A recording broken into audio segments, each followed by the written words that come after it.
We should be good. Are we good? Yeah. Let me find out if we're good. Okay, we're good. We're good. Good. I Good. fixed it. I unscrewed it. Yes, Real. Ronan. Yeah. Yes, Ronan. This is the proper link. I was just dumb and I screwed it up in my studio because I'm a functional moron, as you guys all know. But that's okay. Hey, Hopefully. streaming is hard. No one can say it's not. It's very hard. I But wouldn't okay. be able to do it. Okay, so back to intros real quick. Ladies and gentlemen, thank you all for being here. My name's ComixDad. Welcome to Talkin' Shop. If you missed my episode from the other day with Vaughn Coleman, it was just 2 days ago on Tuesday. 2 episodes, 1 week, because Vaughn and I had to reschedule from last week. But enough about that. Go check out Vaughn Coleman later. Right now, we're here talking with Igor Teixeira of the Rippaverse, lead artist and art editor, and very talented artist that works on a bunch of other stuff as well. But so now that we're on the proper stream for YouTube, Igor, how are you, my man? I'm doing okay. Now I'm doing better. Doing Now better. that I don't have to pretend to be Vaughn. My accent wouldn't suffice. Yeah, Well, you know it what? would be a whole thing. Arguably, you got a bit better hair than Vaughn. I mean, he's got like the curly blonde thing; it works for him. But like yours is like metal hair, brother. And like it's almost like what is it? I want to watch a live action Deathlock and then just cast you in every role with that Yeah, hair, well, man. I would do great in that. I'm sure I would. or Metalocalypse, that's the show. Deathlock was the band, Metalocalypse is the show. But Yeah, I can't play anything, not a single instrument. So yeah, that's all you gotta do. Just as opposed to me, I got some hairdo, but it's falling out. So yeah. all you gotta do is just stand there, just wave Just- around. You'll be fine. yeah. You'll be fine. I'm gonna make sure to do that. Yes, good for me. And yes, moron is obvious, Ronan. No worries. Come on. SPLD Spider Boy, what's going on, man? Ronan says hail Igor, not hell Igor, hail Igor. It could be. Right. Well, right now the start has been kind of hell, but that's all on me, not you. So, and Sir Book Sage, thank you so much for pointing that out to me. I was not aware. And the fact that I was not aware means that I've made it, ladies and gentlemen. I'm a professional streamer. But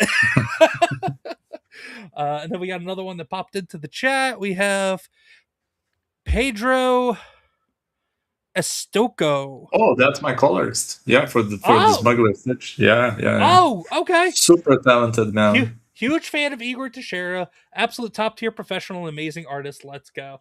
Thanks, man. Same goes for you. Well, Pedro, we are going to be talking about Smuggler Stitch, obviously Igor's work, but some of we're going to be talking about some of your work as well. Just from the little bit of previews that we got here. So, I mean, it's not a one person team when it comes to comics. Usually, there's some people unless you're like Narwhal, like, yeah, you can do it all. There are some people that can literally do everything. Like V. Ken Marion's another one. He has his own book. He wrote it. He did the interiors. He did the inks. He did the colors. He did the covers. He did all of it. So there's some people that can, but for the most part, it's a team effort. So for us mortals, we have to. Yeah, right. So Igor, I guess we'll start this conversation like I do with every other episode of Talkin' Shop. Obviously, you did with the work that you do, you got to be a fan of comics in some way, shape, or form. So, I guess my first question for you, man, is what is the now I'll give you two and you can pick either what's your earliest memory in terms of anything comic book related, whether it's watching like maybe a comic book TV show or a comic movie, picking up your very first comic, something like that, or what is the very first comic you ever read? Right. I feel like I know the answer for both questions, but I feel more connected to the first comic I ever read. Okay. Because my in Brazil we used to have, like, I'm Brazilian from the accent, right?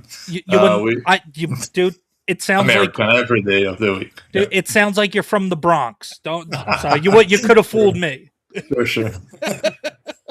But yeah, we used to have like the comics. Used to be like smaller and Mhm. cheaper. They were printed in newsprint paper. I think it was the same in the US for a long time, but in Brazil that was like the rule for a very long time. They would be like very cheap and very small, and we would read them like throw away or something like that. Like that Yeah. would happen with most comics.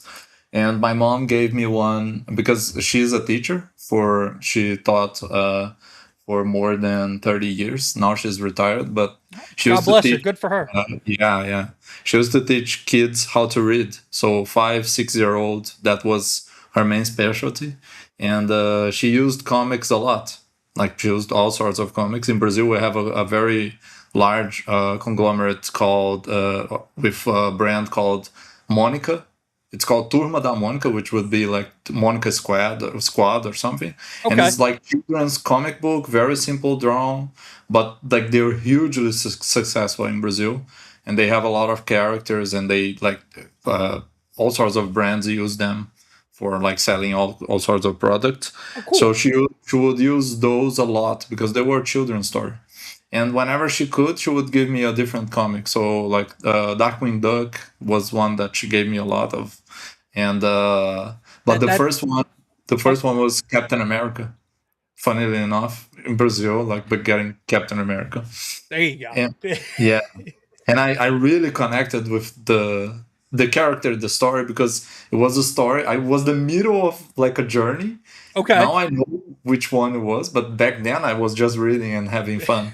And there That's all were like, comics are about, man. yeah, Like, man, could and we jump at can any. we'll get further into that in our conversation too. But like, real quick, just because you mentioned it, that's part of the Yeah, problem with Western comics is that like yeah, nobody knows where to jump in anymore. You can't yeah, just pick up a book and exactly. read and have fun with it. Like it's a maze now. But anyway, Yeah, yeah, we'll exactly. discuss more of that. Please carry on.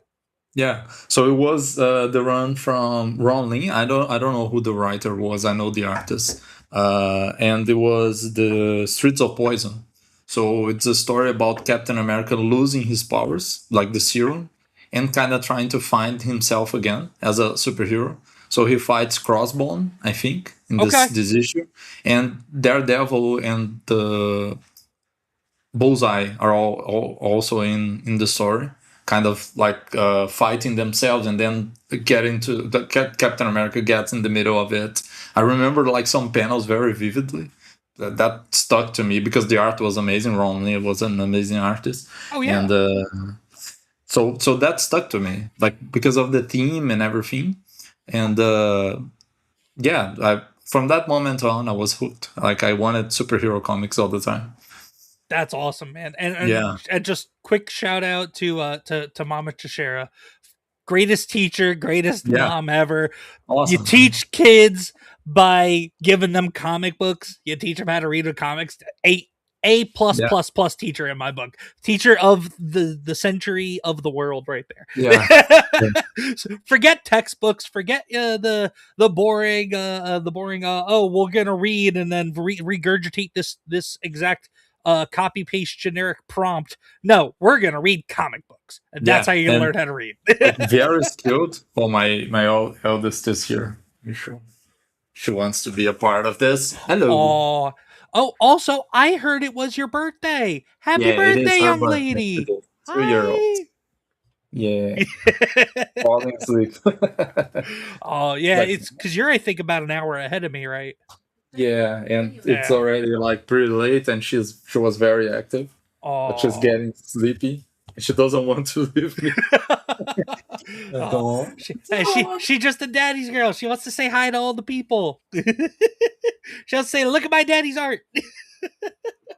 She's gonna be crying for a bit, but my wife got No, her. no worries, man. I've been there, done that myself. I've had guests on that have been in the exact same situation. So I mean, kind of like what you and I discussed a couple of weeks ago. Because for anybody that wasn't aware, Igor and I were actually supposed to have this show, have this conversation 2 weeks ago, but unfortunately, Igor, I believe that beautiful little angel was came down sick with something. So I was like, dude, Yeah, take care of your family, take care of your kids, more important than this dumb little YouTube channel. So you do your thing, and so I'm just happy that she's feeling better and that you were able to take time out of your schedule to come back and we could do this. So Yeah. The time schedule is kind of fuzzy sometimes when I have to do streams because it's either too late or too early in the morning, in the evening, and I have okay, to put her to bed because she usually goes to bed with me. So I have to yep. put her to sleep and then move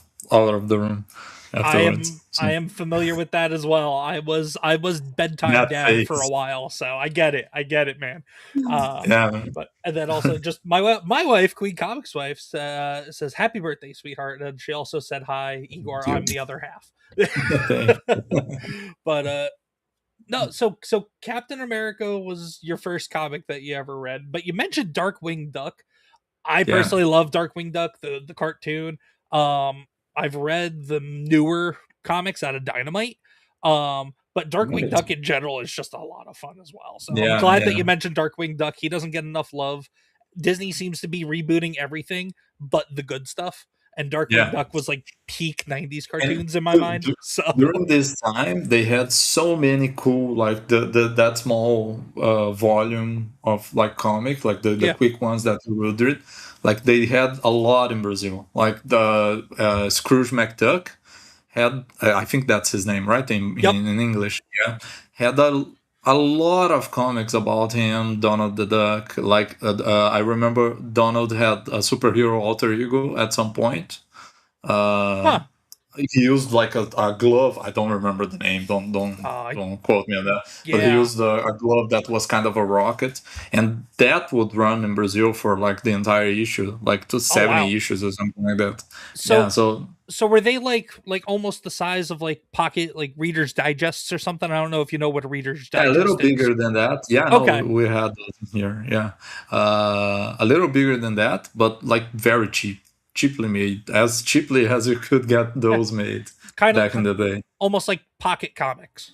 Yeah. You know what? And We almost like kind of like an ash can basically. yeah. Okay. I Something was like that. I knew there Yeah, was something rolling around in my head that was yeah, like an yeah. actual comic I book couldn't term remember the and I name. Yeah, but no. I knew. I love ash cans. I honestly think that because Western comics as a whole is not necessarily doing too great, at least on the mainstream. Yeah. It hasn't been for decades, and everybody knows that. It's not a big secret. But I Mhm. feel like they need to go back to uh, uh selling in or providing products to like retail stores and like gas stations and convenience stores and like literally just put it everywhere, newspaper stands.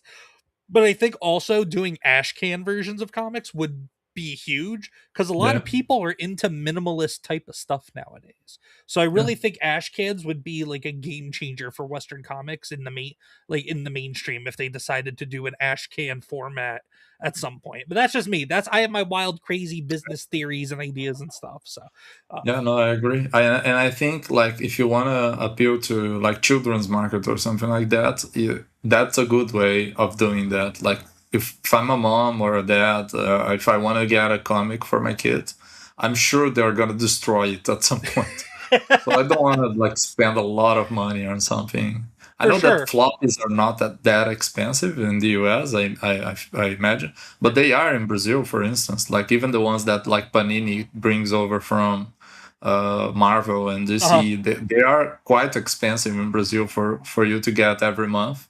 And then if you want Really? to destroy them, like that's not gonna be Oh like no. even if you're not reading that again, you're gonna feel bad for that getting like because Oh yeah. it's more expensive than something that you can throw away, right? No matter where you are in the world, I mean, nobody likes wasting money, and Yeah, nobody likes seeing something they spent money on get destroyed. yeah. So, yeah, like, So nowadays I get trade paperbacks because of that. Like I wait for the longest time and yeah, just get a trade paperback because I don't want to waste like room. Like this is full of stuff already, and we have like a whole other thing like here. Like this is all books. Like and it's filled to the brim. So we have an entire closet full of books and comic books because I have so many. yeah.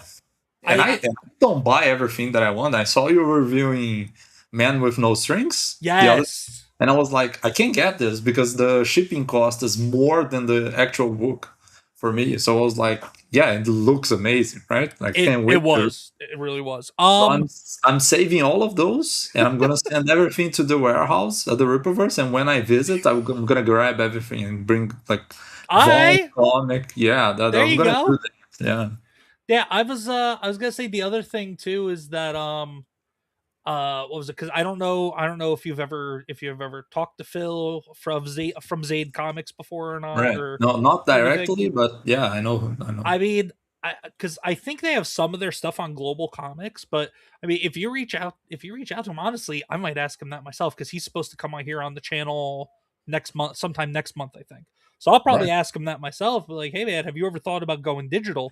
I mean, I know people preferred it physical. I do as well, Yeah. but like, Yeah, I especially mean, for international customers with the cost of shipping and everything like that, digital is just it's kind of a staple, especially in indie comics, or at least it should be at this point. yeah, Um, it's kind of unfortunate. Like for instance, I read Absolute Batman, yep. and I didn't know if it would come out in Brazil because at the point it was like there was a buzz, but it wasn't successful. So I Okay. just bought like the digital version. But the because we have an app in Brazil that DC and Marvel have apps for that type of stuff because they know that it's not going to be Yep. as like reliable of a market. And then I they came out with like a trade paperback, so now I have to get that.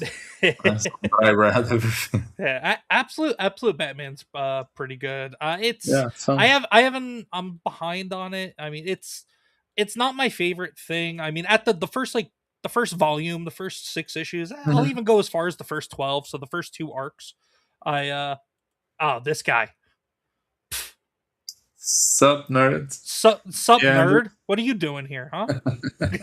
No, what's up, Andrew? How are you, brother? Good to see you. Um, but like Absolute Batman was okay. I Yeah. think the furthest I got was 14. So once I hit, I think about around issue 10, issue 9 or 10, when they got to Bane, basically. Right. Um, Yeah. it was that first issue with Bane was good, but then after that, I kind of didn't. I wasn't a huge fan of the direction that they were trying to take it in, so I kind of just fell out of it. But I mean, I hear it's still going pretty good. The other thing that did turn me off to Absolute Batman for a while as well, though, was Daniel Warren Johnson's one shot that he Oh, did. I didn't read that. Yeah, Yeah. I know. it's all full of like, it's all full of like. And I don't know where you lean politically, and that's not important to me for the show. But for Yeah. the purposes of just like in terms of what I want to read and want to take in as a story, like it was just Mhm. way too politically inspired by one political ideology, Right. Yeah. and it I saw was the backlash around that. Like yeah, between that and and then also when he was at because I was at New York Comic Con this past year mhm. in October, and he was there. I met him so he could sign my issue #1 of Transformers from Skybound. Oh, okay. Um, Yeah. but on his table, I'm sure you probably saw it. He also had a piece that he did of Absolute Batman choking out law enforcement. Yeah, Uh, that's the one that I remember seeing. yeah, yeah. So like between that and then getting an idea for what that one shot that he did was, that was part of what kind of pushed me away from Absolute Batman. I'm willing to go Yeah. back and look at it though. And the other Absolute stuff is fun too. But trade Yeah. paperbacks though is I think trade paperbacks are kind of the way moving forward. Because floppies, like you said, floppies, they're even over here in the States, depending upon the publisher, like Marvel and DC, their floppies are $5 and $6 an issue now at this point. Oh, really? That Yeah, much? Image Comics is anywhere from 4 to 6. It really kind of depends upon the because with Image, Image is all about creator owned stories and everything, and Right. so Yeah. they'll price their stuff within $4 to $6 depending upon what title it is, and I guess depending upon whatever agreement they have Page with the number. creator. Right. Yeah, so Yeah. but and so collecting a 6 issue trade paperback is I think like between 15 to 18 bucks over here. So 6 issues for $6 to $18. That's about well, I'm being nerd do math, like about $2.50 to about $3 an issue. But Yeah. if you go buy them single, you're paying almost double the price for getting collecting 6 floppies. Right. Yeah. So and that's where that's why I like that a lot of indies, a lot of people, especially the crowdfunding, but also at Rippaverse as well. Like you guys are more or less doing kind of trade paperback type of stuff. I mean, it's not the volume of pages, the number of pages in it is not as much as like a 6 issue trade paperback for mainstream, but there's still more pages than a traditional floppy. So you're Yeah. getting more story for a pretty decent price. And then especially with the news now that like your guys' mass print covers are going to be going down even more with the Yeah. Hatchet Yeah. deal. So just hitting the chat real quick. Hey, what's going on, Alexander? Excellent conversation. It's great to be here. Thank you so much for being here, man. I appreciate it. Another great artist. Yeah. Hey, you know what? And if you guys are Marcos, is that Marcos Rios? Yes. What's going on, Marcos? How are you, brother? Thank you Another so much for great being here. artist. I'm cool. You know what? Any of you guys, artists, colorists, writers, creators, other content creators, if you guys ever want to come and hang out and BS and talk with me, I'm more than welcome to talk with anybody, man. I'm always looking for the people to come on in. So you can always reach out to me on X. My DMs are open. I think I've actually Marcos, I think I actually sent you a DM a few days ago. So Oh. you might want to check that before, because now I know that you know I exist. So now you got no excuse not to answer me. But Queen Comics Life, have fun go playing your hunting game, sweetie. Thank you so much. Yeah, so with trade paperbacks and with Rippaverse doing, because I think what typically Rippaverse books are anywhere, I think between like 40 to 60 pages, something like that, roughly. Yeah. Usually. I don't count, so Yeah. No. We usually aim for 45, but usually goes over that a little bit. Like Smuggler Stitch is 42. okay. Yeah. But other than that, like most stories wrap up at around like 45, 50, depending on the book. Yeah. I think Yair Frost and Ruin is 52. Yeah, that's one of the longest outside of like ISOM, or because Yeah. ISOM 3 was like 114. Oh, it was massive. I have it somewhere. It weighs as much as one of our dogs. Editing that was something else, man. Actually, it weighs more than one of our dogs. We have a little. I call her a rat dog because she's about this Oh big. yeah, I have one of those. Yeah, she weighs like 3 pounds. Isom number 3 weighs more than that dog. Barks at everything. But yeah, Marcos, it was on X, my good sir. If you do not check X, that is totally fine. I will, because actually Caro's going to be on next week. So if anything, I'll just bother Caro and be like, Caro, just give me everybody's email addresses, please. Yes. And then all of Rippaverse, even like your customer service team, will just be getting emails from me. Yeah. Constantly. You can also ask Carol to bully people to be here. Like she's very good at that. Well, the thing is, does she have enough power in her bullying arsenal to bully Eric into coming here? Yeah, that's a tough one.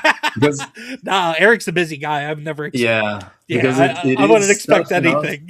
Tough enough to get him to answer to us sometimes. So. Oh, I can imagine, especially with all the bidness, as he likes to say, that he's been doing lately too. And he has a baby. He's moving. It's like there's a whole other aspect of him that he doesn't talk a lot about. Yeah. You know what, Marcos? I'll do a public post.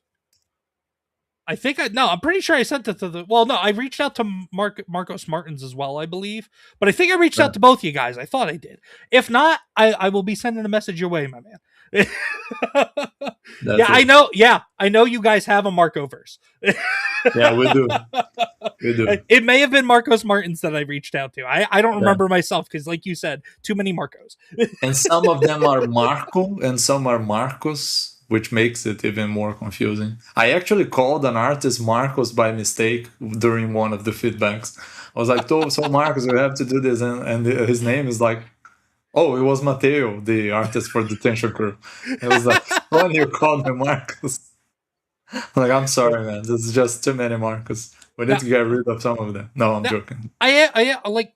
Are a lot of you guys all from Brazil? No, we have people from. We do have like some. I would say majority artists from Brazil because comics are huge in here. Yeah. So I've heard.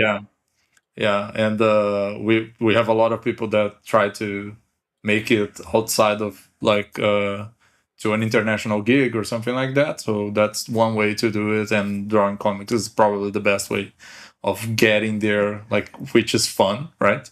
It's not the best paying gig, obviously, but yeah. And Queen Comics wife, but go ahead.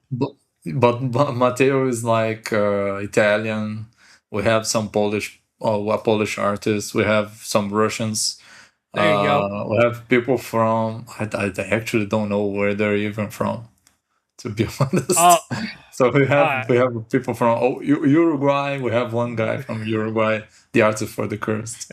And Marcos right there is saying, yeah, a lot of Brazilians. A lot of Brazilians, yeah, more than we should have. Like, you know what?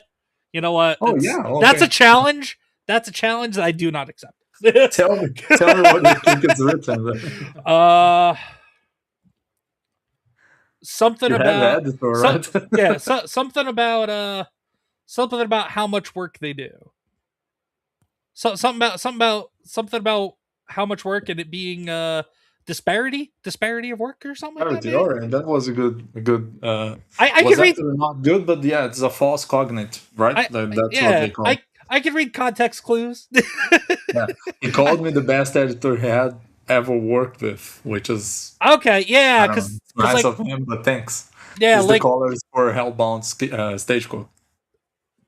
Fantastic. And I have that on order as well. So shout out, shout out to you for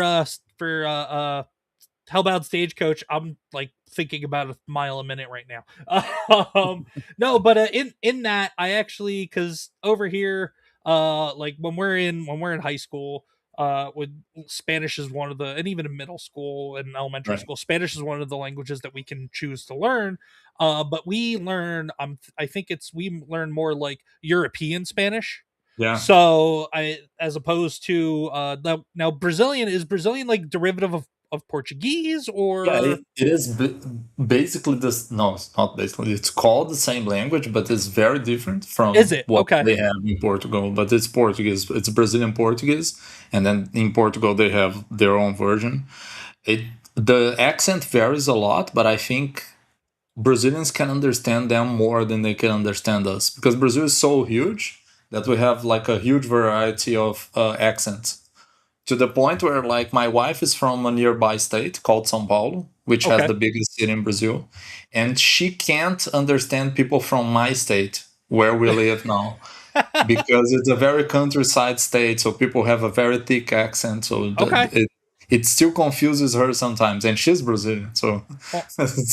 It's funny you say that, because I mean, have you ever heard of like a stereotypical New York accent before? Yeah. I've worked with a guy from New York. Yeah, my wife, Queen Comics wife. Everybody go check out Queen Comics wife on YouTube and on Rumble. By the way, she's in the chat. Yeah, because we're both from New Jersey. But I mean, as you can tell, I like to think that I speak just like a normal person, as opposed to her, not really too much of an accent, at least from where I live and from where I'm from. Mm-hmm. She has like kind of a very thick New York inspired accent. And so I'll just sit there sometimes and I'll laugh at her because it sounds so ridiculous. Or I'll sit there and say, what in the world did you just say? She's like, I gotta go outside. I gotta take the dog for a walk. It's all about water. I'm like, what? What did you say? What? Yeah, that's very funny. You guys have the same relation, I think, with accents that we have, because you're a huge country as well. Yeah. So you have all sorts of different accents, right? That's the same with us. And it's funny because even in like from Philadelphia to, because I live in Pennsylvania, so from Philadelphia to where I live in Pennsylvania, there are certain words that are said differently just within the state itself too. Right. Yeah. So that happens here as well. Yeah. We have very different, like the R's for me in English, for instance, are very hard. Yeah. Like hard, car, art. Those are not very natural to me, because we pronounce them with the throat and not with the tongue in Portuguese. But there are regions in Brazil very close where I live that pronounce that same R. So they're ready for like Huh. speaking English. And I'm not. So that's a struggle for me all the time. Like Well, every time I have to like already, like that's a terrible word for me. World, those are all terrible. I'm laughing because honestly, you and my wife, you and Queen Comics wife, you guys got the same problem, so you two would talk to each other just fine. Her R's are non-existent about 75% of the time. So. Dude, and I lived in England for a year, and they don't pronounce most of those, right? Like they're very subtle with the R's. So I lost them completely. And then when I came back to Brazil, I started working with a lot of Americans, and I even dated an American girl, and then I had to like just relearn this terrible thing that I can't pronounce correctly. And now I don't know, like my accent is somewhere in between. So, Alexander says, "What I like most about the comic book market is that it doesn't matter much which country you live in, as long as you're a good professional." Yeah. No, absolutely, and that's been shown just with like with yourself and everybody else. The resurgence, or not the resurgence, but the surge, massive surge of comic book talent coming out of South America, out of like Eastern Europe, and getting involved with North American comic book creators and indie projects and everything. So like it's Yeah. amazing. And then we go from such a nice professional comment like that to Marcos goes, Igor can't say the retard word. Yeah, the hard R's are very difficult for me. It's Marcos. It's okay. I am. I am not easily offended, nor am I monetized, so I can get away with saying retard on my channel. It's okay. But Queen Comics Life says I'm sleeping on the couch tonight. Oh well, it was worth it. But so what? Obviously, other than reading Rippaverse books, because you're Yeah, doing the art a for them lot. and you're Yeah. doing the concept art and editing a lot of them and everything. Besides those, what are you kind of reading currently? You mentioned Absolute Batman. Is there anything else that you're currently reading? I'm currently reading a comic called The Nice House on the Lake. I just Okay. got it. I have no idea. I read the first issue yesterday, and then I started the second issue today, and I stopped. But it's been cool so far. It's very different art, very different story.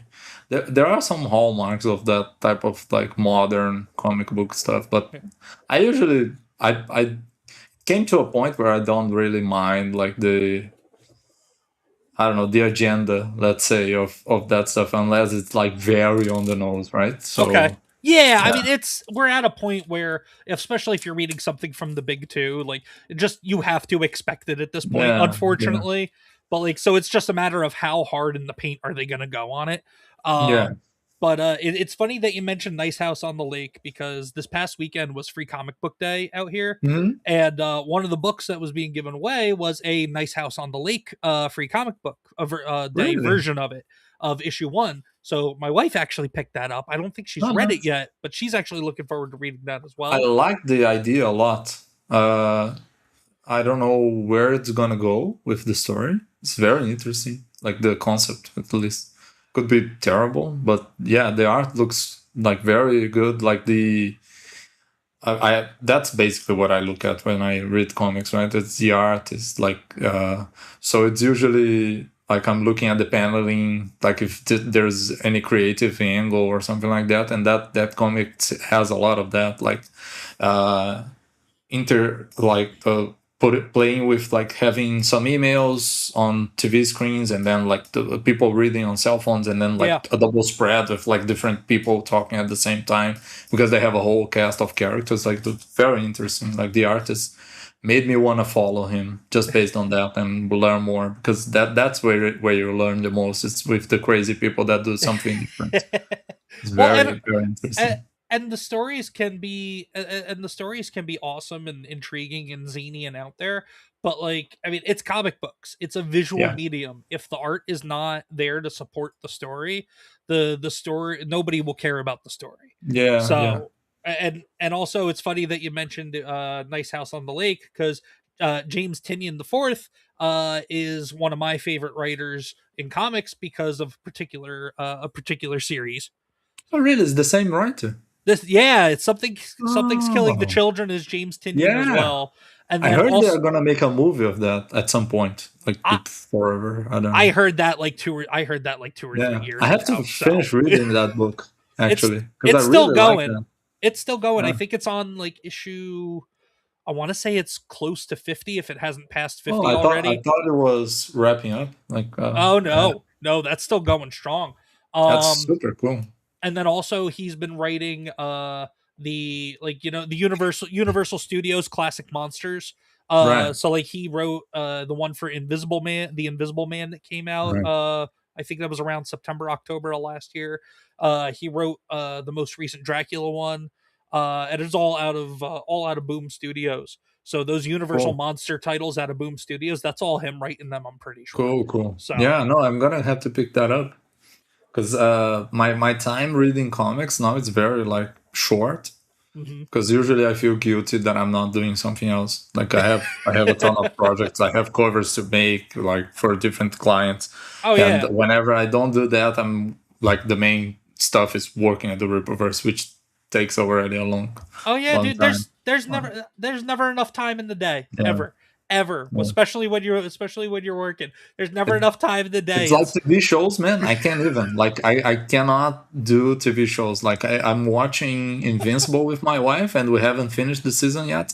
okay. And then like I'm behind on so many things. Like we're both behind on so many things because whenever like we can watch a movie in three Yeah. parts or something like that, but that's basically it. Like, Well, having kids changes everything. Like that doesn't like you're not in the zeitgeist anymore, right? Like you're just like yeah, whatever. preach, I'm gonna watch, preach, brother, preach.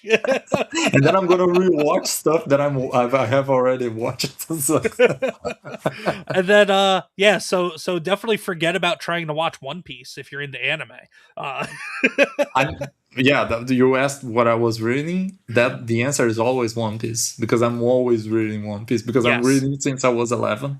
I'm Yes. 36 now, so I have been watching One Piece ever since it first came to North America. So I'm with you right there. We are OGs, my man. Uh, yeah. I'm excited that they have a new anime coming out next year. Like, we'll see yeah, how they're gonna that goes. streamline it. Yeah, Marcos goes, and then he has to worry about maintaining that long hair. Yeah, days which can is definitely be yeah. long. My hair is always like the butt of the joke. It's amazing. Well, you take great care of it, man. I can see I don't. why. I It's really I don't even don't. know if they're jokes. I think they're more compliments, and I really they just don't. come off as jokes. This is just washing every day. Like that's it. With whatever shampoo is on like sale, and You'd that's it. you'd be surprised how many people don't even do that sometimes. Yeah, no. It's My kind of wife gross. actually told me some crazy stories from ex-boyfriends. And I'm like, oh Jesus Christ! Oh no. Oh, we're not going down that rabbit hole. Terrible But hygiene, man. Terrible hygiene. Queen Comics Life said, tell me about it. Like I am always taking care of the crotch goblins. Yeah, our Yeah, crotch you see. goblins. Shout Yeah, out to Queen Comics Wife. But so yeah, so you're reading One Piece. Is there anything else that you're reading? I mean, reading One Piece takes a while, man. yeah, What yeah. is it No, I at now? tried. Like I, 11? No, was it 1,200 chapters now? Is it at I think it's not at 1200 or yet. It's close a to it? hundred. Yeah, it's close to it. It's 1182 or 83 or something like Okay, that. I knew it I was try to getting read there. it every week that one is out.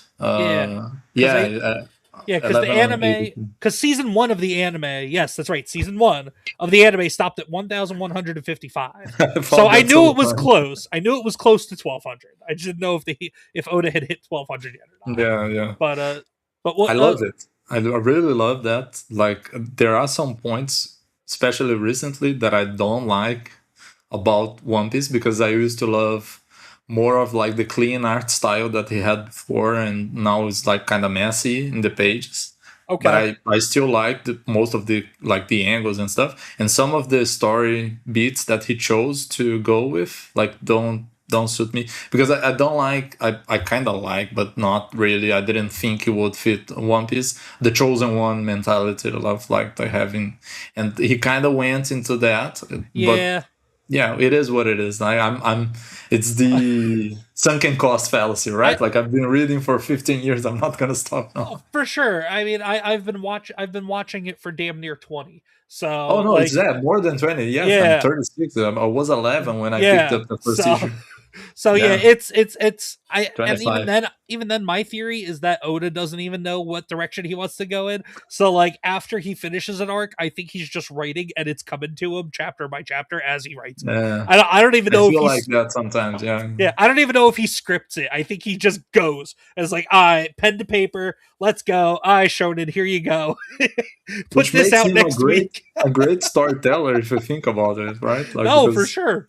most arcs are great, especially in the comics. Like Yeah. if you read the manga, like most arcs are very good. Outside of like the Fisherman Island or something like that, most arcs are very good. I dislike that so much. We don't talk about Fishman Island. Whether it's the I heard manga or the it's anime, we worse don't in talk about the Fishman anime. Island. Yeah, I heard it's worse in the anime.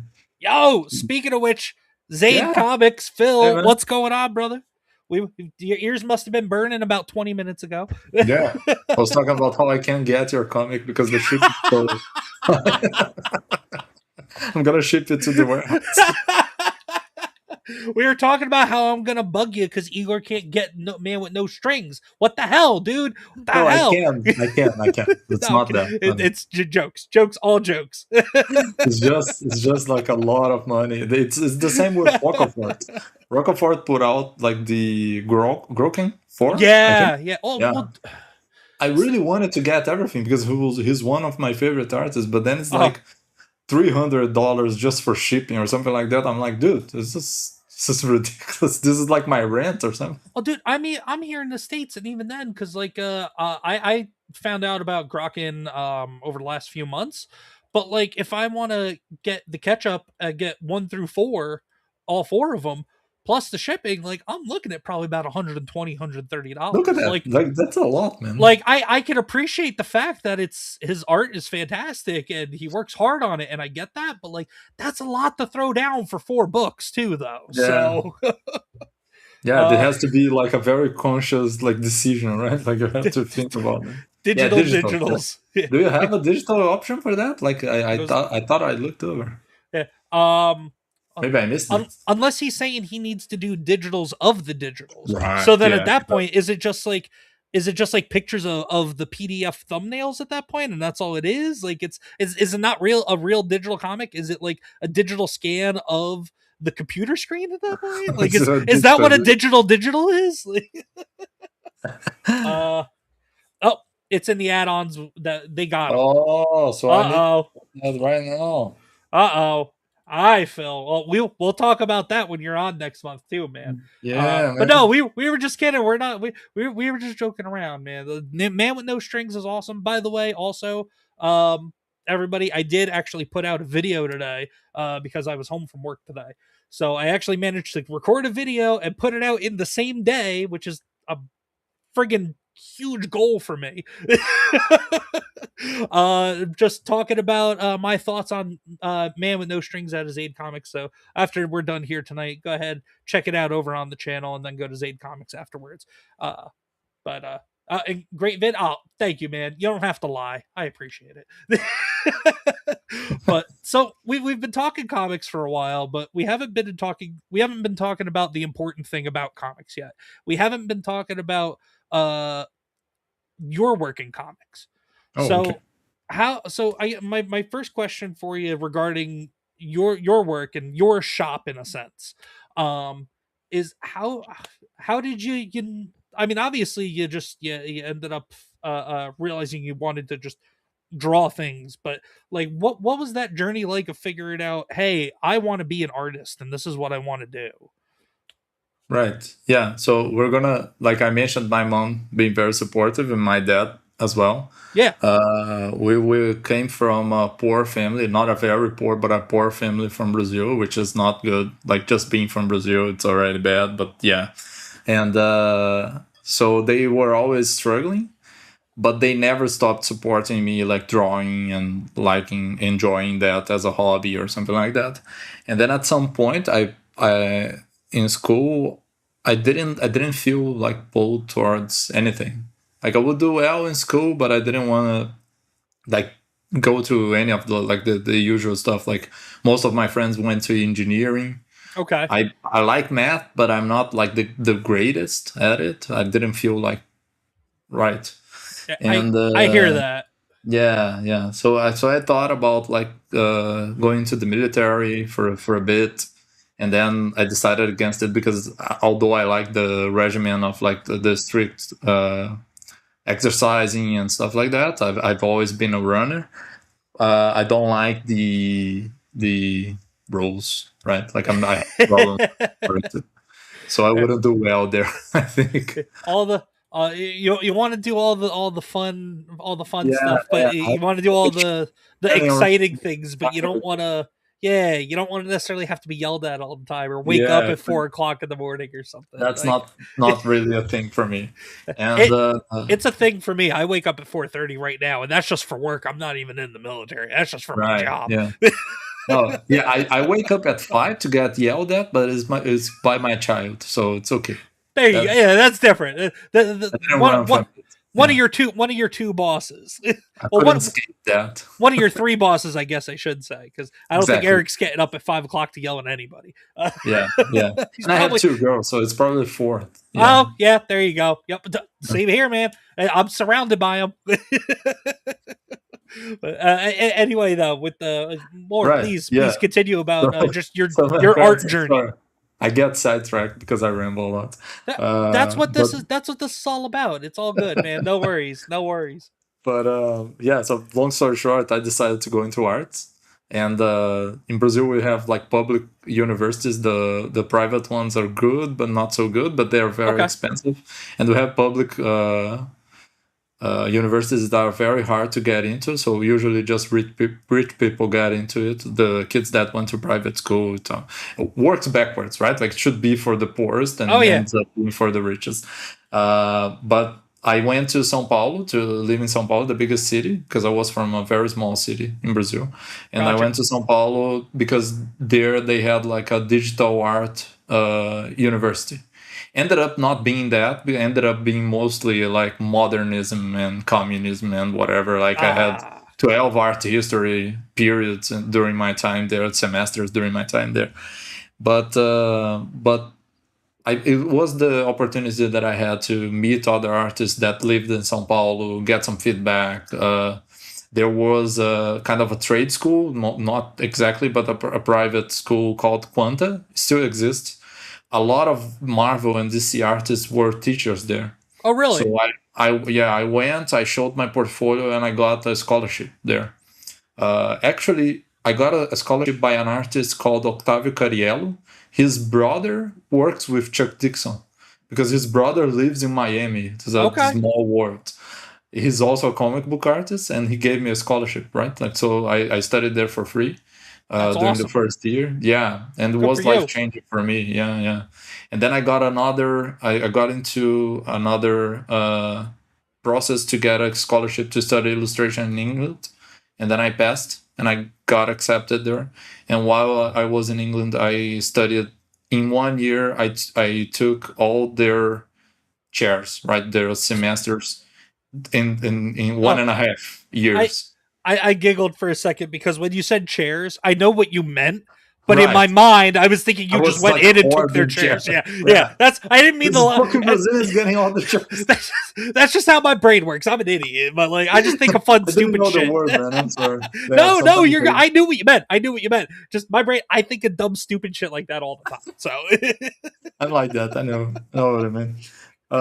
But yeah, so I grabbed everything that I could in terms of like the teaching, and I went to every single class that I could related to illustration because I was very frustrated with the university in Brazil because I would do anything but draw. I would read a lot. I would discuss a lot of like Mhm. stuff that's not even art itself, like politics and whatever. Yeah. But I didn't draw because apparently they weren't interested in that in the university. And And that's the yeah, problem with with college, with university, like just kind of everywhere. It's especially here in the States is like you want to go to achieve something specific, Yeah. but you have to go jump through so many hoops and Yeah. take so many useless courses about things you're never gonna do with your life. You have zero interest in doing. You don't want to go talk politics like you were saying. I don't Yeah. want to go and do algebra or statistics like when I was going to college.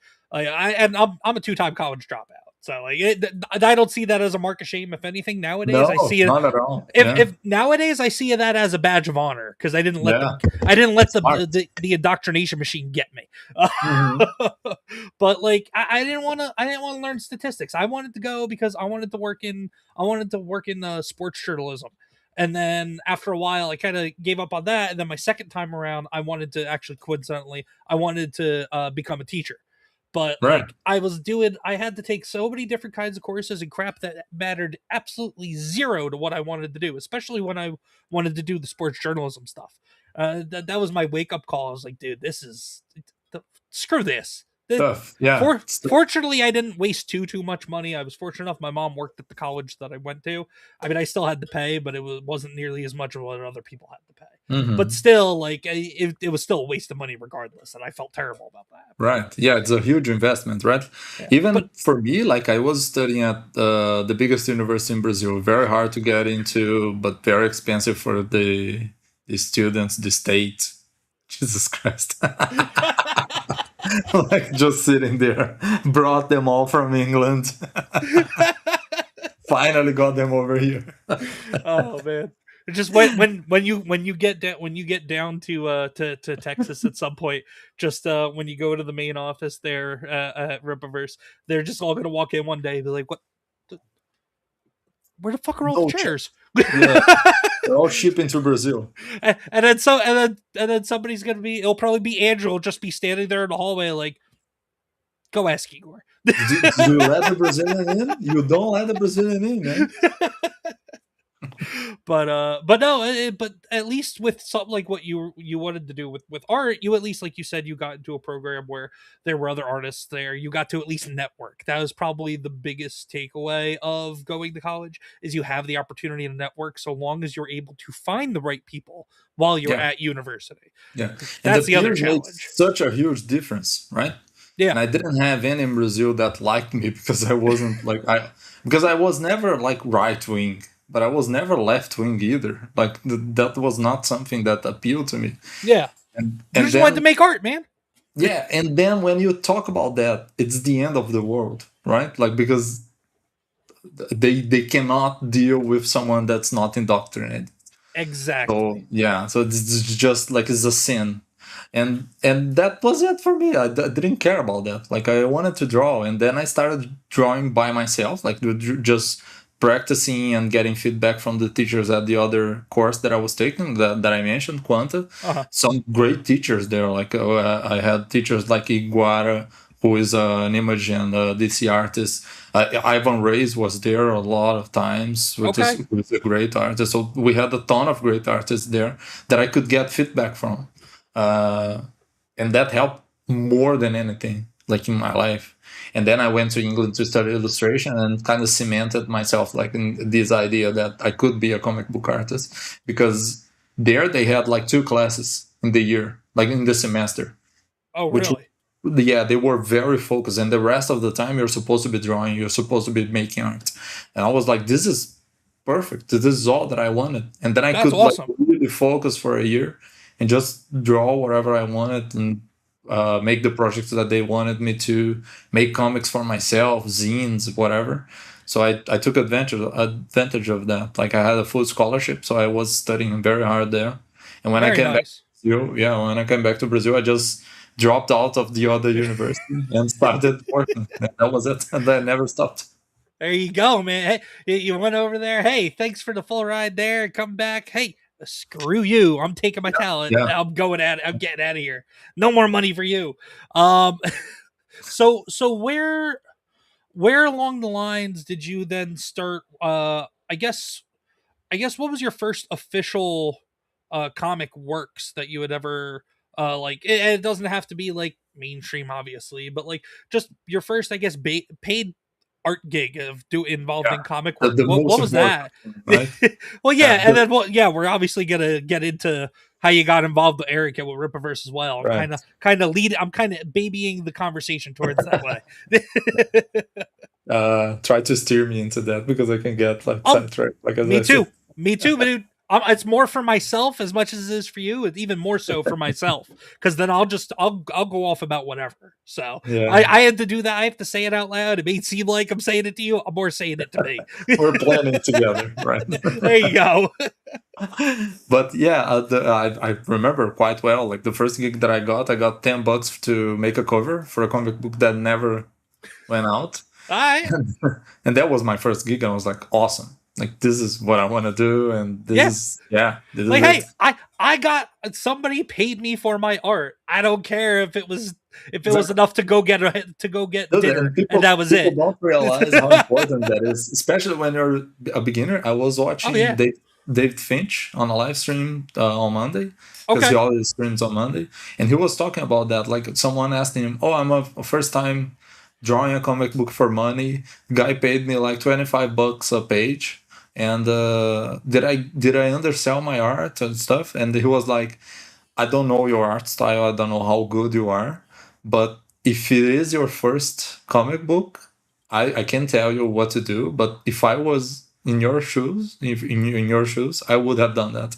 I would have taken the job because it meant that I got like some money and got published and got to like finish a project, Oh yeah. which people don't realize how important it is because it's very hard to make like 40 pages of a comic book and deliver on time. I couldn't That even alone, imagine, man. yeah. And he mentioned that like most people lose jobs because of deadlines. They don't lose jobs with editors because of like the bad art or Yeah. whatever. They lose it because they can't meet deadlines. They go AWOL. They don't answer emails. Never do that. Like as an editor, dude, that's like the most. Like I start sweating just thinking about it Oh because if an no. artist doesn't reply to you, that's the worst thing you can have. That can happen. Well, there's no artists here other than yourself. It's all right. You come back down. No need to have a panic attack. You can wipe the sweat off. You're okay. This is a safe space for you, my man. Don't gotta They're in worry. chat, Don't man. gotta They're in worry chat. about time. Don't gotta worry about timetables and deadlines right now. Yeah, but it is very true. I felt seen when I was watching that because that's so true. Like that's work ethic is very hard to teach. Like you Yeah. can teach someone how to draw, but you can't teach them how to be like responsible to deadlines and stuff like that. And that Uh, first, and I can imagine that first gig, even if it's hey, here's a 20-page book, I'll give you $4 a page.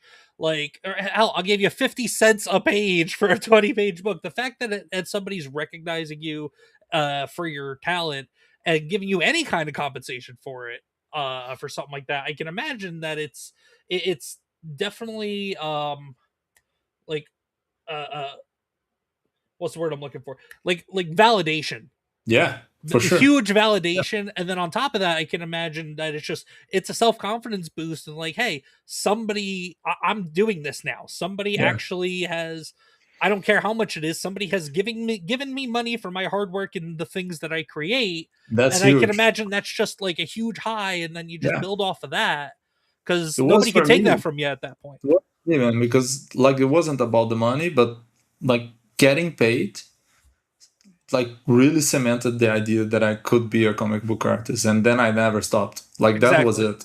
Like, that, and other thing that David Finch talked about is like try to deliver your best work. It's not because it pays little, like it doesn't pay well, that you're gonna deliver. Like, oh, I'm gonna do whatever. Like do a really good work because then you have some pages to show to the next person, right? Like to the next editor, to the next writer. You have something to show. Yep. Yeah, but then I got the first gig that I really got after that cover was a cover for a comic book from Australia called Killer Comics, which Okay. was I was referred to by a friend from England. He wasn't an illustration student, but he was an animation student, and he referred to me. He was like, "Oh, it's kind of horror stuff, violent. It's your style. Like, just go for it." And I messaged them on Facebook and never heard from them for like 2 months. Oh And no. then they came back with a cover, and after that they were like, "Oh, we our artist just bailed. Can you do this?" And I'm like, "Yeah, yeah, of course I can." I didn't Yeah. have a scanner. I was living in a very, very small home in São Paulo. Bought a printer with a scanner the There next you day go. because I was working traditionally, and started working.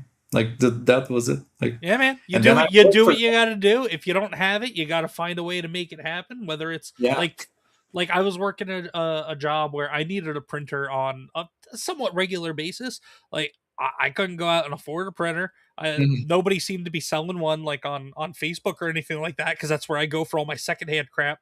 Like Uh-huh. I was going down to my local library and I was just paying like 15 cents a page to print out stuff just to be able to Yeah. do my job. So like if you're dedicated enough, you got the work ethic and you need the job desperately enough, you'll do what you got to do Yeah. to make it happen. So For sure. um so I'm so from forever thankful to them, and his name is Duncan.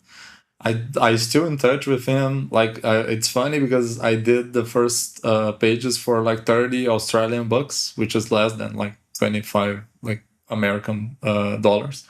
But I still made covers for them when my rate was like over $100, oh and I still crap. made like for like 30 because I like them. Like, I'm like, Yeah. It's okay, it's okay. I can knock that off Yeah, man. Well, and because also I have the an appreciation for him. Like, exactly. You had that relationship and you and also like he took the shot on you too. So I get yeah, that. And that's good on you for doing that for them valuable at as that. hell. Like, for me, the So best experience I had. so how'd you go from there from doing Australian comics to let's fast forward. How did you get involved with Eric and with Rippaverse Right. in terms of becoming their editor, their art editor, and their lead artist over there? Right. Yeah. So I started working with comics, and I worked with comics like basically from then until like today, right? Like, so for Yeah. more than 10 years, and uh, and then I started studying again graphic design at a university, and I was browsing through Facebook at like during a break, and I saw a page called Being Libertarian, and they had some funny. I didn't know exactly what it was about, right? Because I wasn't into politics that way. I Yep. would argue get into politics, but I didn't like want a label or something like that. For sure. But I found the videos that they had with I forgot the name of the presenter now. Very funny, and they had some funny posts, and I was like, yeah, this is an instant follow, and and at some point I saw that they would produce some stuff, but some of the stuff wouldn't look quite right, and I was like, hey, do you need a graphic designer or something like that? Because I was taking graphic design at the university. I Mhm. was 28-year old back then.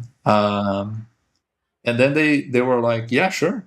I sent them a drawing that I made that I found funny, and told them that I was a graphic designer. They were like, yeah, come on in. And then they added me to the social department, and I started making like social media posts for them. And I didn't know Okay. that Eric was like one of the co-founders of that page yet. And Gotcha. then Gotcha. at some point, one of the guys shared the link to Eric's stream where he was talking about comics, and I was hooked instantly. I was like, this guy is crazy. Like, that's so good. Like, That's I pretty because much I what I've wasn't a heard. YouTube. Yeah, I wasn't a YouTube guy back It, then. So that so from now I haven't come close to nearly talking to everybody from you guys over at Riververse, but like between my initial conversation with Andrew, my initial conversation with Caro, because I had them both on last year, mhm. and Andrew was just on a few weeks ago as well. But and now talking to you, it seems like that's kind of how pretty much you guys are getting your start is like you find him through other social media means, Yeah, and then it's like, oh, hey, this guy also likes comics. Oh, hey, he's doing a book. He's doing his own thing. Oh, hey, he's looking for people to help with it. yeah, exactly. Like, Yeah, because then he published. I was working for Being Libertarian for like ages by gotcha. then, and then a few years before the Rippaverse launched, he made a post looking for a comic book artist, and someone that followed me because of being libertarian tagged me.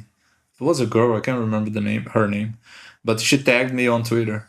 And it took me like ages because I didn't use Twitter back then. Yeah. And when I saw the notification after a few weeks, I messaged him, and I sent the email. I explained that I was the Igor from like being libertarian and shit.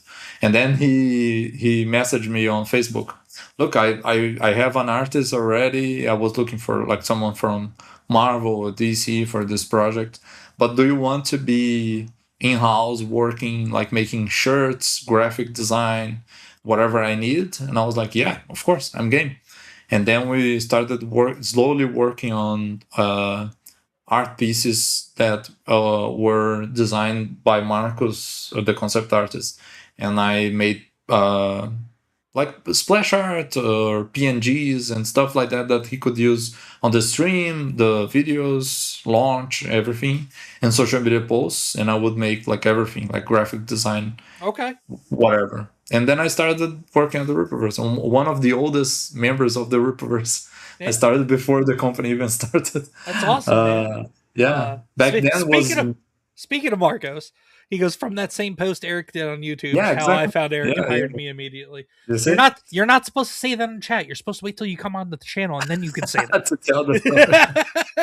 no, but that seems to be how the couple of the handful you guys I've talked to, you've all kind of came around that way. Carol commented on something and he needed someone to help organize his schedule, and she was hired. And Andrew, I think it was the same thing. Yeah. So basically, like we were like the main people that started this, and then Brandon took over the warehouse, and then Alex came in, and then everyone like kind of was joining, and that was Eric is messaging me right now. That's why. Oh, is he? Yeah. You can tell him ComixDad said hi. But yeah, no worries. Do what you got to do. He's the boss, man. You never ignore the boss. Yeah. But so doing a lot of the graphic design, the social media post, the art for the social media posts and everything. So because we're looking at obviously a page for Smuggler Stitch now. This is off of leagueofcomicgeeks.com, by the way. I am not affiliated with them whatsoever. I just like their site. It's a good like comic book database. You can basically catalog your whole collection, see what's coming out on your pull, that you can add stuff to your pull list through there. You can manage everything about your comic collecting through this app and this website. So, but they actually have been adding Rippaverse stuff on here over the last, I think, like 6 months or so. So it's awesome to see this sitting on here. But so anyway, so how do you go from doing all that, the shirt designs, the social media concepts and social media, the art for the social media posts and everything, to finally getting an opportunity to, because I know you did a couple of covers as well.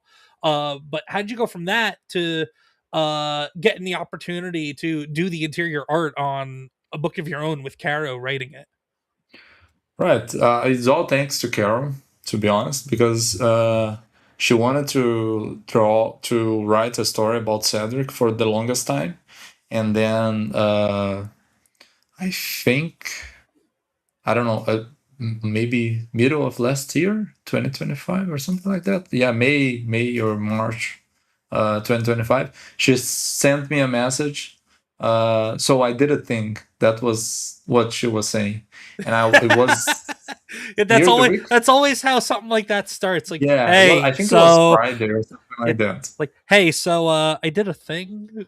Yeah, and then there was a print screen of her talk to Eric, and she was. I knew she was working on the book because I had like meetings with them all the time about those, but they didn't have an artist attached. And then she asked Eric if I could be the artist by then, and I was finishing Little Leopard back then. Oh, yeah. Okay. Hold up. You took me off. You took me out off of where I was. No, that's fine. I have this too. There we go. Lethal Leopard. Yeah. So I was working on this with Paul Teixeira, Yep. right? Shout In out the Paul real game. Thayer, Project Analysis, Yeah, vibrations, vibration. Yeah, vibrations. I vibration. was just I just know Project Analysis. I know Vaughn has got me into Vaughn Coleman has me into the habit of just referring to him as Project Paul. So, but yeah, shout out Paul Thayer, Visual Vibrations. Yeah, Uh, coolest guy in comics, man. That Paul is great.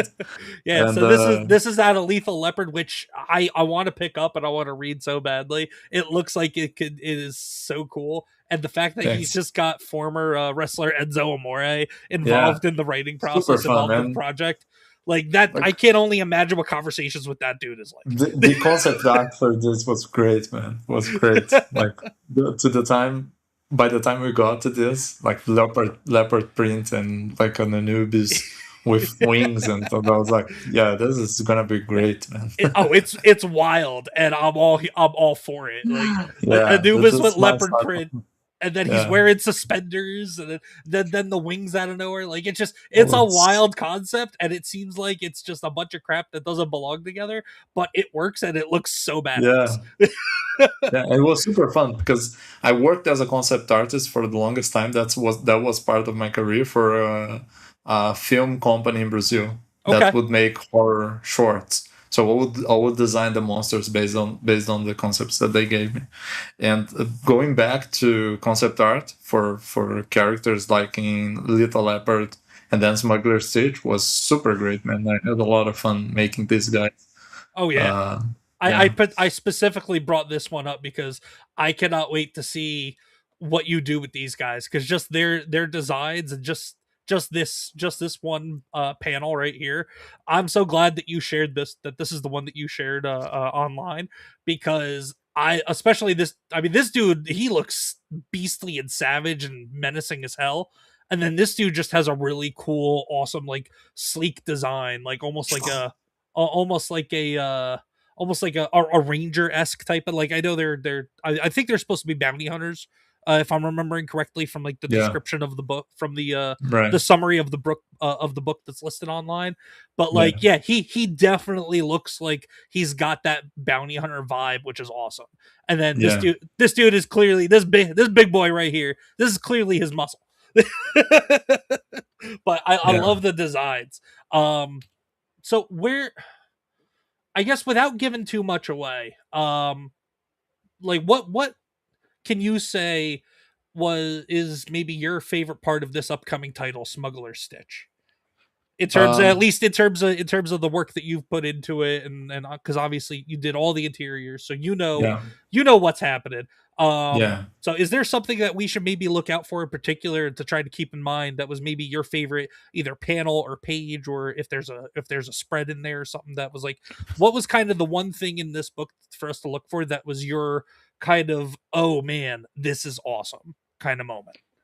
I'm gonna say something boring, but mainly like the background work that I did on this, Okay. and because it's not about the background being like super detailed and stuff, but I tried to use negative space in the best way that I could to frame the paneling and like the angles. So I was thinking about that a lot during this. And I tried to make some callbacks. So at the beginning of the comic, you have some panels, and then at the end, as the story evolves, you get similar, very broad sense, panels that relate to those at the beginning. So when you read like more than one time, you might catch up on those. Like, oh, this is a reference to this. This is kind of the same situation, but different characters here and there. But the thing that I liked the most that then pulled me into the concept was that this story can be read without any other story in the Rippaverse. So Mm-hmm. if you wanna just jump into it, read this, you're gonna be fine. Like you're It, gonna read the story that has a beginning, a middle, and end.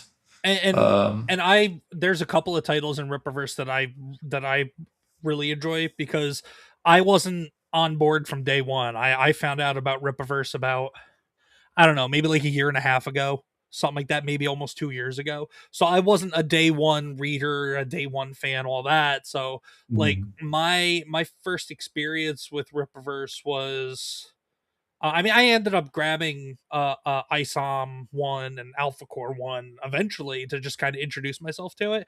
But like people were Mhm. already talking about ISOM 2 and the waiting for ISOM 3 to come out and everything else that was coming. And then there was this one title called Welcome the Horseman, Welcome to Floorspark. And I was Yeah, like, "Oh, okay, new character and he's coming from somewhere other than Floorspark. He has no connection, no completely new. This might be my guy." And then yeah, so it came out and I read it. Chuck Dixon, fantastic job. Uh Loved the story with it. But also that gritty street justice type of vigilante is kind of my gig too. That's my yeah. Mine vibe. too. So I love anything that doesn't really have a whole lot of lore behind it that you could just jump in and read. So that's why I'm Yeah. excited about Smuggler Stitch as well. Even though I've read a good number of Rippaverse books now at this point, I'm excited for this to come out because I want to take Smuggler Stitch, I want to take Welcome to Floorspark and Zaylin, and I want to take those stories and Arcstream when that comes out as well. And I want to take them Mhm. and I want to go share them with like my coworkers and my friends. And like my wife has never read a Rippaverse book. So Right, like I want to take this to her because she's into like sci-fi stuff. She's a Star Wars right. fan. So like I don't know what from like Star Wars fandom you can kind of equate to this, but like she likes sci-fi stuff. Yeah, So this is obviously sci-fi. It's aliens. yeah. It is, which is but funny because I mentioned more than once. Like we have our talented video editor Jordan. She is a big fan of Star Trek, and I always bring it up that I dislike sci-fi a lot as a genre in general. really? Yeah. And then Okay. Carol was like, well, screw Igor. He's going to draw a sci fi story. Well, and that's also fun. I also find that funny considering where is it? I got to find it now. I have the tab. I have so many tabs open. Where is it? Here it is. Considering you did Yeah. this cover, you don't like sci-fi, but yet you did this cover before you even did Yeah. Smuggler Stitch. So Yeah. I don't know, man. I don't know. Yeah, because you knocked this cover out of the park. Thank you, man. I Marcus have Martins, the colors, did a great job as well. yeah. Like, this is, Marcos did a great job with the colors. I have where yeah. is it? Now I got to look for it. I'm gonna scroll through my tab. Oh my God. I have a bunch of your stuff open right now. Jesus Christ. uh where is it? Where is it? I had it. There it is. Oh, yeah. That 'Cause is the I knew I black and had white. I knew I had the black and white. I knew I just had the pencils and the ink for it. So, but like you Yeah. knocked this one out of the park. So the fact Thank that you, you're like, man. "Oh, I'm not really too big on sci-fi. I don't like sci-fi." You'd never guess from this, man. Like I think you actually do, and Yeah. No, you're just doubling down on like, yeah. "Oh, I don't like sci-fi. Oh, That's the I'm thing, man. I Igor. I was don't like sci-fi." You probably are a closeted sci-fi very nut famous job, for man. not liking sci fi. You probably love it. You just are too That, proud to admit it at this point. that's the thing, man. It's just some types of of sci-fi I really enjoy. Like Aliens and Alien are two of my some of my favorite movies Yeah. because they have that gritty. It's not like that utopian sci-fi where everything works, or it's kind of like totally dystopian where everything is like falling to pieces. It's I kind of get that. like, yeah, society would be like this maybe. And Aliens has that kind of like it's not scientists doing something, it's like just mechanics and other people. And I Yeah. feel like Carol is really good at that and not taking itself so seriously. She does humor very well, like comedy. You guys are gonna read Dirty Deeds and this comic that we made, and Yep. you're gonna feel like the that's her style of thing. She's really good at making jokes and quips and stuff like that. No, And I can only imagine what kind of quips and nonsense because I mean you've got a superhero tailor an except tailor. Not no he has no powers. No, he's just a tailor. And he's yeah, going on this wild alien bounty hunter yeah. adventure. Like so I can only imagine the type of things that'll come out of Cedric's mouth. And that's the other thing that I got really drawn into the book, because Cedric has like this rich story, but he's not a protagonist by any stretch of the imagination. He's just He along for the is, ride, huh?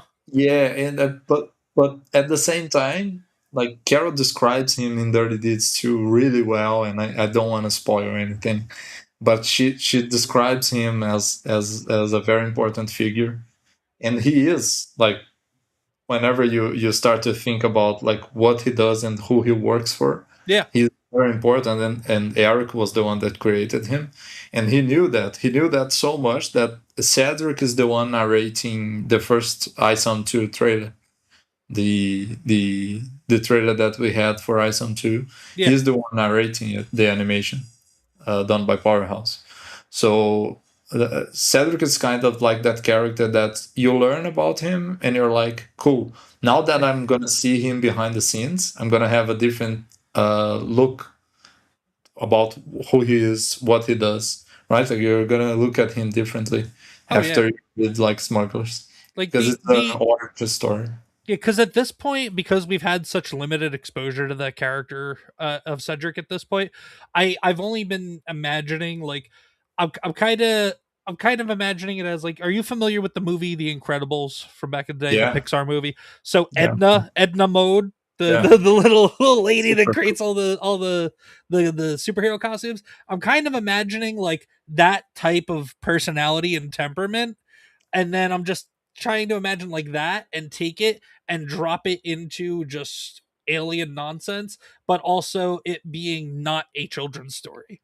So Yeah. like I'm really excited to see what kind of happens, even though you're kind of you're dropping some hints that Cedric may not necessarily be the main protagonist in this. Like I'm still curious to see what kind of No, shenanigans will he happen is. with him. Don't get me wrong. Like he is the protagonist of this. I don't think he is the protagonist in superhero universe, right? For sure, for sure. Which makes it more interesting for to me, because one of the stories that I like the most that we've published is Catch and Kill, which it's one of the Ripazine stories Okay. that was written by the Soskas, and it's about two reporters Yes. working a case, and I love that. I love the common man story in a universe that's like, because how does the logistic works when you have like superheroes in your universe Hmm. and you know about them? How does the economy revolves around them? Like, why do they have tailors? What does the tailor does that's very special, and how protected he has to be? Because if people knew that he worked with superheroes, they could like pressure him into giving their secret identities or something like that. Oh, So for there's an sure. entire story that revolves around that, and I love Catch and Kill because of that, because it's two non-superhero people working a story like outside, like at the fringe of the main event, let's say. And I love that type of thing. It's like it's totally my deal. But to complement the fact that I don't like sci-fi, but I really do, like two of my favorite animes, I've mentioned this in another stream, are Psychopaths and Code Geass, which are Okay. sci-fi, Yep. right? But Yep. one of them is very much in the sci-fi genre. Like Psychopaths is about the sci-fi system that they created, and my favorite, one of my favorite books is Brave New World, which was like sci-fi back then, right? Like it's still sci-fi, but it Yeah. was Yeah. very You could sci-fi say when it that. was Yeah. published. Yeah. Yeah. Uh, so yeah, I like, but it has to be the right type of sci-fi. For sure. I can't get over these designs of these two guys. Thank you, man. I can't wait for this to come out. I want to see more about these guys. I don't It, know. I don't know if we'll be able to, but I want to see if we have enough pages to put the concept art process for this in the comic, if I can. well, But we'll see. Next week is the week where we define that.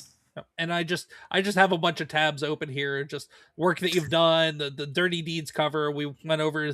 This is a panel, or is this a panel, or is this a full page from It's a Lethal full Weapon? page. Yeah, So it's a full page. This that's is super beautiful, cool man. in That's colors, awesome. man. Like Prasad Raut, who is the colors Yep. for everything that Paul does basically. He did a great job. He took my inks and he used it as a negative. So Oh, you really? have really, it's like crazy stuff. Like he's a super talented colorist. That's Like wild. yeah, I don't know if I've ever heard of anybody doing something like that. yeah. I No, mean, it was I'm not too in the know of like of like artist techniques and stuff like that, but Hmm. taking a negative of your inks, like Yeah, and it is that's bold, kind of right? outside the box. Yeah. Yeah, it is. It is bold as hell because you're actually like taking away the inks, right? Like, and you're putting color around it. And he did it such a great job. Like, man, it's great. Yep. And then this is your cover off of Project Now, so it's episode 4. Episode 7, I think 7? this. Yeah, I think this is I know episode you did 6 or one for 7. 4. I have it. Oh no, Where? episode 7 is out now. Oh It's no, episode. this is the one you did for 4. This is the one you Yeah, did this for is 4. for 4, and I think that's for 6 or 5. Yeah. And then I pulled up just a bunch of your work that I could find off of your socials, Oh, because I this mean, is dude, this is Jesse just drawing. Yeah, this is awesome. I love this. thank Like, you. Queen Comics Wife, if you're still watching, like, look at this. My wife, she loves the classic monsters, so like Right. Yeah, this me too. piece right here, she will probably geek out over. Actually, you know what? Here, bookmark. I'll show it to her later. This is actually pencil on paper, but I did some digital like grayscale. And then this is just some more from Lethal Leopard. I mean, dude, Yeah, this looks wild. thanks, This looks man. so insane. Paul was super cool to work with, man. That's super cool. And then so I have this pulled up because this is just you doing your own sketch of the Horseman. Yeah. Yeah. So what's your? I wanted to pull this up because while this plays, like, kind of what is your process when you approach a piece, whether it's doing like a new character or a new environment or something, or even if you're just doing something that already exists and you're just doing your own piece, like Horseman, for example, or like when you where was it? Or like with Frankenstein and Bride of Frankenstein. It's like what's Right. your approach when you start a piece? When you start, obviously beautiful artwork. Thank you. Well, it's more about when you have the character already. It's more about the pose and trying to get like you can see me sketching and like Yep. erasing different parts and stuff like that. It's more about getting a cool pose that relates. There she goes. There it is. That relates to the character in some way. For these pieces, I'm not trying to tell a story. I'm not trying to do anything like that. Yeah. We tried some different stuff for social media posts. Even for the Horseman, I had this idea of like a chessboard, and the pieces, instead of like the pawns being pawns, they were bullets, and the Horseman piece was in the middle, and bullet holes all over the place, and blood all over the chessboard, and kind of teased. So there was a story behind that. But for this, it's just about making a cool piece. Oh yeah. So he's brutal, he's very greedy, and we wanted to show that to people because they hadn't read the comic yet. So one way to do that is like create a very imposing pose, make sure the uniform and everything works. Yep. Add some texture, add the right tone to color, because that can make or break your sure. comic. And then definitely the blood on the fists help sell it Yeah, too. I remember seeing that. I was like, wait, what? Okay, so this dude is like legit street level justice. Okay. Yeah. And he's still one of my favorite characters in the Rippaverse, because I relate to that. Like my favorite Marvel characters, for instance, are like Daredevil and Punisher. Yep. So I like that street level. And my favorite character of all time is The Question, from Charlton Comics, and now DC, right? Like for the longest time. So I like that type of like story and character that's more grounded. Not grounded. It doesn't have to be grounded, but like yeah. Hey, Enrique. Working on a Rippaverse cover right now while I watch along. Yeah. Careful. I got your boss here with me. Mr. Editor right down here below. I'm not the boss. I'm not the boss of anyone. Like, I would just give feedback and people hate me for that. That's it. Well, I mean, that's kind of what bosses are. Yeah. No, I even apologized to an artist today. I gave him feedback. Yeah, I gave him feedback, and then I went to his Instagram and like, man, it's nothing personal. I'm sorry about that. Oh man, that's good. But, that's just my job. I don't know what to tell you. But no, that's funny, man. But no, and then this is another preview out of Smuggler Stitch. Well, I forgot Yeah, I had this one pulled up too as I was clicking through. But it's the like, other. yeah, this one I'm real curious about all of this. But like, this looks like a really cool scene. Looks like some stuff went down. But Yeah, it's just I'm always awestruck by anytime I talk to anybody or see any kind of art in general, because I could never even imagine to do anything of this level. My most artistic thing that I could do in terms of like pen to paper or something like that is stick figures.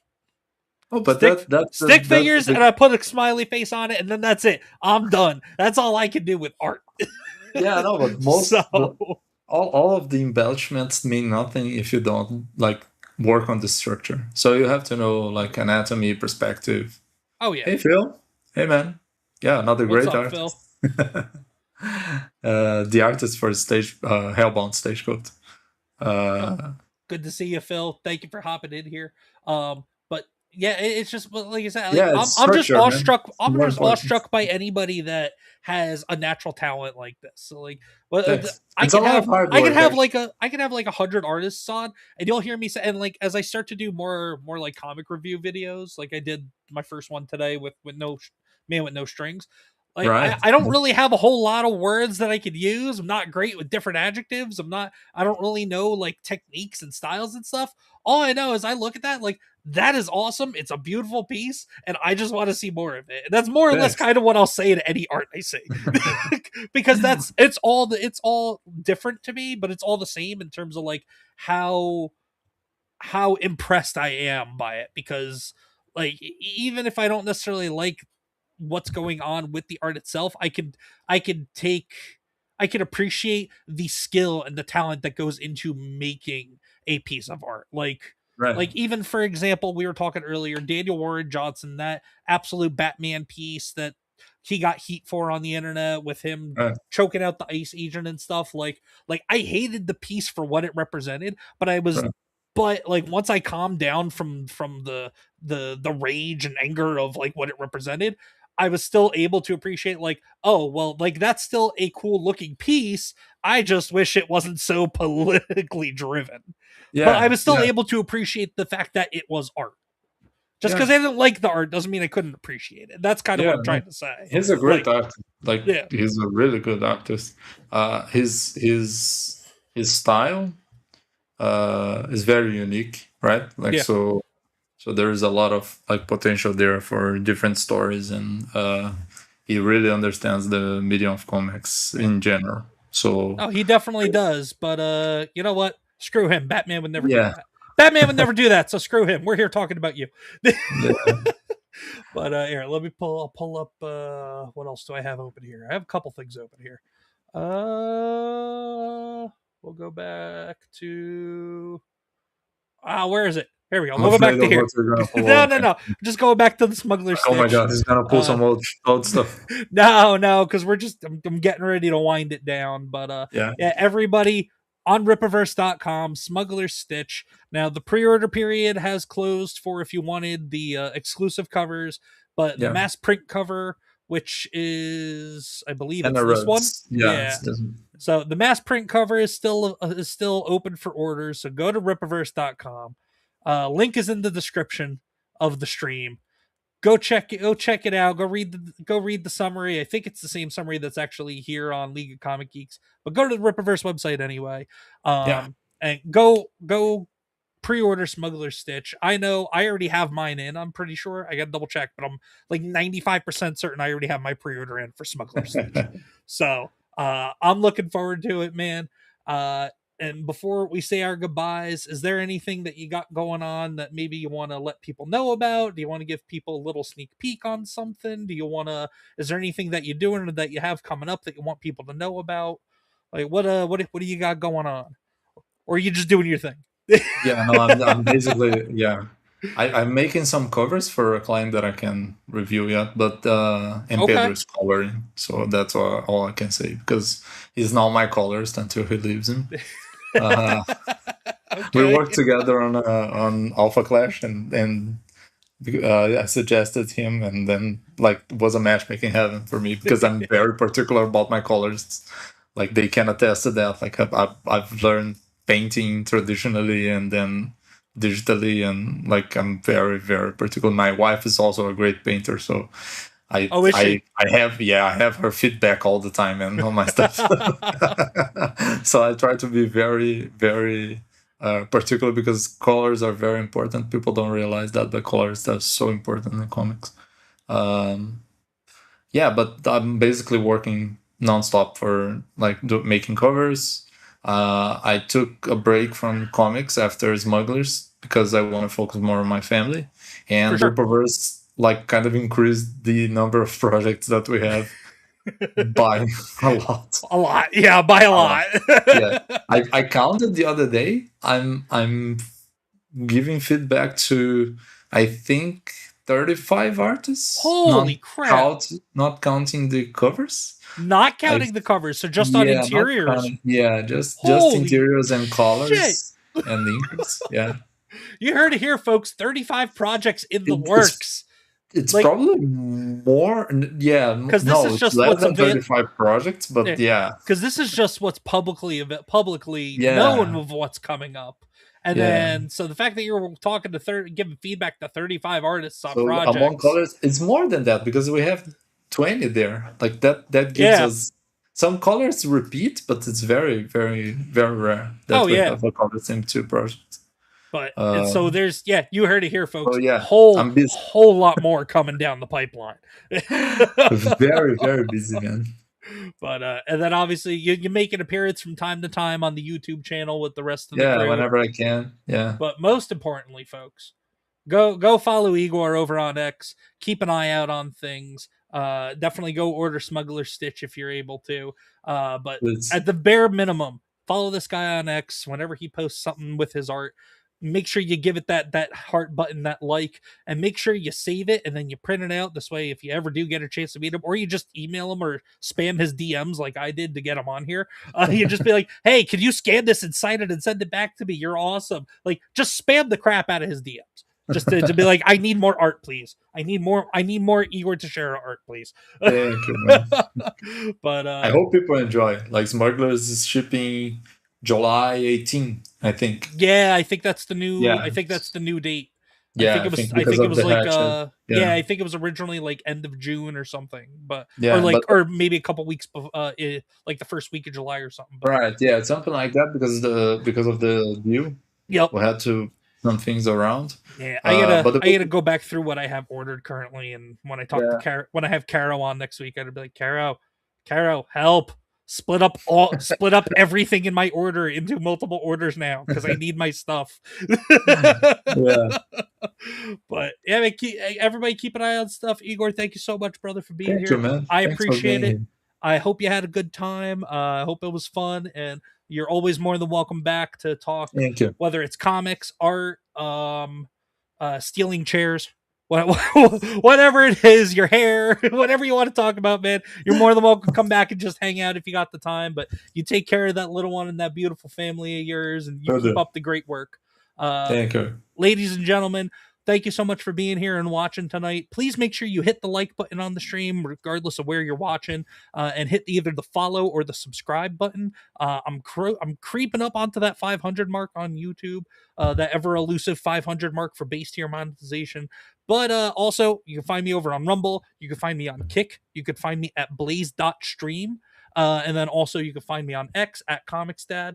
And be sure to go check out my wife, Queen Comics Wife, on her channel as well. She got good stuff. She plays video games and she's just a good person. So go check her out as well. I have a new video I dropped today, like I mentioned earlier, my review of Man with No Strings by Zaid Comics. Keep an eye out on the channel. I'm going to be dropping a couple more videos over the next few days leading into the weekend. Especially since Sunday is going to be Mother's Day, keep an eye out for probably sometime midday Saturday for a video dropping related to that. So hopefully it's a good one. Hopefully y'all enjoyed it. It was something that I really wanted to do. But yeah, until I see you guys next time, remember there are three important things. Be good to yourselves and take care, but also comics are good for you. And last but not least, as always, Seth Rogen sucks, ladies and gentlemen. Have a good night.